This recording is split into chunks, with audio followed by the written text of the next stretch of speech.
لائیں کہیں کہ ہمارا رب اللہ ہے، پھر اس پر جم جائیں۔ ان پر فرشتوں کا نزول ہوتا ہے، نہ کوئی غم کرو نہ خوف، خوشیاں مناؤ جنت کی جس کا تم سے وعدہ کیا گیا تھا۔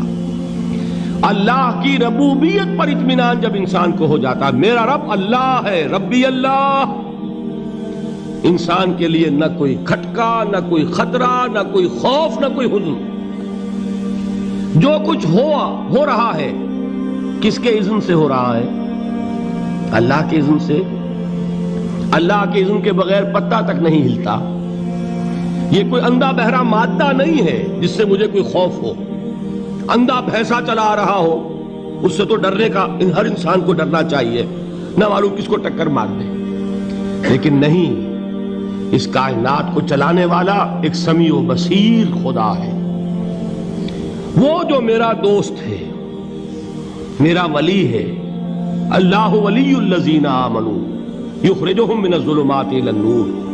اللہ اہل ایمان کا ولی ہے، ساتھی ہے، پشت پناہ ہے، مددگار ہے، حمایتی ہے۔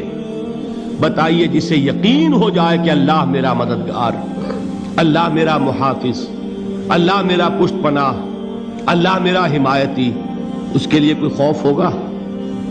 اس سے کوئی ڈر ہوگا؟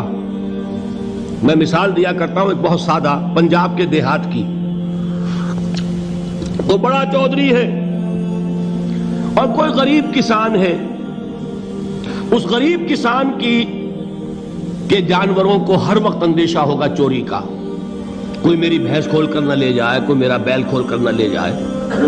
لیکن جس کے بارے میں یہ سب کو معلوم ہو کہ وہ جو بڑا چودھری ہے وہ اس کا دوست ہے، اس کی بچیا کو کوئی خوف ہوگا؟ اس کی بھینس پر کوئی ہاتھ ڈالے گا؟ اسے کوئی اندیشہ ہوگا؟ نہیں۔ کیوں؟ کہ وہ بڑا چودھری، بڑا اس کا یہاں کا سردار، جاگیردار، سب کو معلوم ہے وہ میرا دوست ہے، کوئی میرے خلاف اقدام نہیں کر سکتا۔ اس دنیا میں یہ چھوٹی سی بات اگر آپ کے دلی اطمینان اور سکون کا باعث بن سکتی ہے تو ذرا تصور کیجئے۔ میں لفظ تصور استعمال کروں گا صرف اس لیے کہ اس کا ہم جس کو کہتے ہیں ادراک اور شعور کر نہیں سکتے، اگر کے ساتھ کر سکتے۔ اگر یقین ہو کہ اللہ میرا مددگار اور یقین ہو کہ اللہ ہر آن میرے ساتھ ہے، پھر کوئی خوف؟ کس کا خوف؟ کوئی شے اللہ سے بالا تر ہے؟ کوئی قوت اس سے زیادہ طاقتور ہے؟ کوئی اس کے ارادے کو بدلنے والا ہے؟ کوئی اس کی مشیت کے آڑے آنے والا ہے؟ یہی بات ہے جو حضور نے فرمائی۔ یہ ایمان کا حاصل ہے لب لباب، کہ دیکھو اچھی طرح اس بات کو ذہن نشین کر لو، اگر تمام انسان مل کر تمہیں کوئی نقصان پہنچانا چاہے نہیں پہنچا سکتے، مگر جو کچھ اللہ نے لکھ دیا ہو، اور تمام انسان مل کر تمہیں کوئی نفع پہنچانا چاہے نہیں پہنچا سکتے، مگر وہ شے جو اللہ نے طے کر دی۔ آپ پھر میں کہوں گا ذرا طاری کیجئے، اسے فرض کیجئے، اسے سوچئے۔ اگر اس حدیث پر ہمارا دل ٹھکا ہوا ہو تو کسی سے ڈر ہوگا؟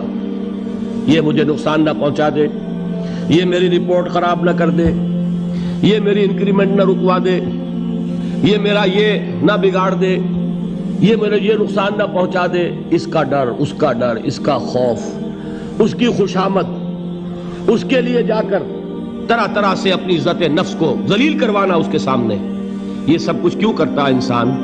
جب سمجھتا ہے کہ اس کے ہاتھ میں میرا کوئی نفع ہے، اس کے ہاتھ میں میرے لیے کوئی ضرر ہے، یہ مجھے کوئی غضب پہنچا سکتا ہے، یہ مجھے کوئی نقصان پہنچا سکتا ہے، یہ میرا کوئی کام بنا سکتا ہے، یہ میری کوئی ضرورت پوری کر سکتا ہے، اسی کا نام شرک ہے۔ جہاں آپ نے یہ سمجھا کہ غیر اللہ کے اندر کوئی طاقت موجود ہے، وہی شرک ہے۔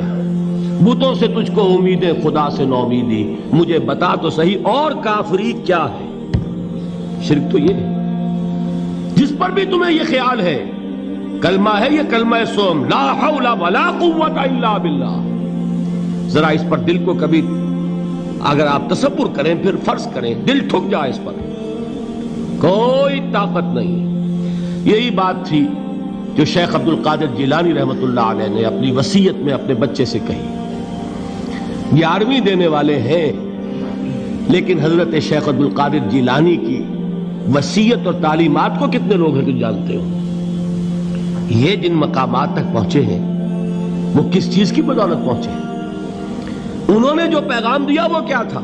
اے میرے بچے، جس طریقے سے قرآن مجید میں حضرت لقمان کی نصیحتیں جو ہے نقل کر دی گئی ہیں، میں یہ عرض کروں گا بالفرض اگر قرآن حضرت عبد القادر جیلانی کے بعد نازل ہوا ہوتا تو شیخ عبد القادر کی یہ نصیحتیں بھی قرآن میں درج ہوتی. اتنی اونچی نصیحتیں ہیں. اے میرے بچے، اس حقیقت کو ذہن نشین کر لے، لا فاعل فی الحقیقت ولا مؤثر الا اللہ. اس کائنات میں نہ کوئی فاعل حقیقی ہے نہ مؤثر حقیقی ہے سوائے اللہ کے. کسی شے میں کوئی تاثیر نہیں اگر اللہ نہ چاہے. آگ جلا نہیں سکتی اگر اللہ نہ چاہے. پانی ڈبو نہیں سکتا اگر اللہ نہ چاہے. زہر ہلاک نہیں کر سکتا اگر اللہ نہ چاہے. کوئی چیز فائدہ نہیں پہنچا سکتی اگر اللہ نہ چاہے. تو در در پہ کیوں سر جھکاتے ہو؟ در در پر کیوں جبیں سائی کرتے ہو؟ سب کے سامنے کیوں ہاتھ پھیلاتے ہو؟ ایک اللہ سے مانگو. ایک اللہ کے سامنے زمین پر اپنی جبین رکھو. لا فاعل فی الحقیقت ولا مؤثر الا اللہ. نظر آتا ہے ہمیں کہ پانی پیاس بجھا دیتا ہے. پیاس بجھانے کی صلاحیت پانی میں نہیں ہے، اللہ کے اذن سے.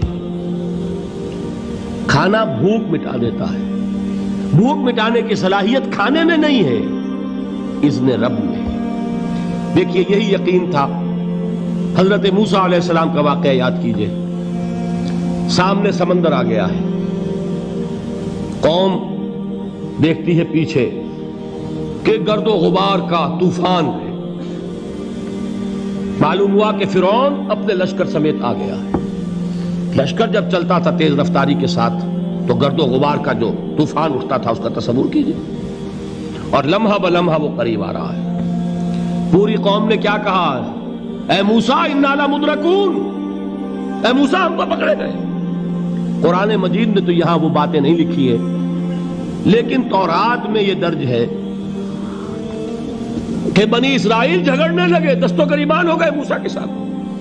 موسیٰ ہمیں یہاں مروایا لا کر، اس سے تو ہم ہی بہتر تھے. وہاں کھانے کو ملتا تھا، زندگی تو تھی، بیگار ہم کر رہے تھے، موت تو نہیں تھی. اب جو کچھ ہوگا اس کا تصور کرو، جس طریقے سے ہمارے ٹکڑے اڑائے جائیں گے. تو لڑ رہے ہیں حضرت موسیٰ علیہ السلام سے. یہ تورات کی تفصیل ہے. قرآن میں صرف اتنا آیا ہے، پریشان ہو کر انہوں نے کہا انا لمدرکون، موسیٰ ہم تو پکڑے گئے. اس وقت موسیٰ کا جواب کیا ہے؟ کلا ان معی ربی سیہدین. نہیں، میرے ساتھ میرا رب ہے، وہ راستہ دے گا. بتائیے کہاں راستہ نظر آ رہا ہے؟ یہ ہے ایمان بالغیب. راستہ نظر نہ آئے تب اللہ پر یقین ایمان ہے. جیب میں پیسے ہوں اور تب دل کو اطمینان ہے تو ایمان کس پر ہوا؟ پیسے پر، اللہ پر نہیں. جب وسائل و ذرائع نہ ہو اور پھر یقین ہو کہ اللہ مسبب الاسباب ہے، وہ اسباب کا پابند نہیں ہے، وہ اسباب کا محتاج نہیں ہے، اسباب اس کے محتاج ہے. اگر یہ یقین ہے تو اللہ پر ایمان ہے. یہ نہیں ہے تو تمہارا ایمان اسباب پر ہے، وسائل پر ہے، ذرائع پر ہے، مادیات پر ہے، اللہ پر نہیں. اس وقت کہاں راستہ تھا؟ کوئی راستہ تھا؟ سمندر ہے اور ادھر سے لشکر آ گیا ہے. کلا ان معی ربی سیہدین. اب دیکھیے ایمان کہہ دینا آسان ہے، ہوا معکم اینما کنتم، جہاں کہیں بھی تم ہوتے ہو اللہ تمہارے ساتھ ہوتا ہے. لیکن اس کا یقین قائم ہو جائے تو زمین و آسمان کا فرق واقع ہو جائے.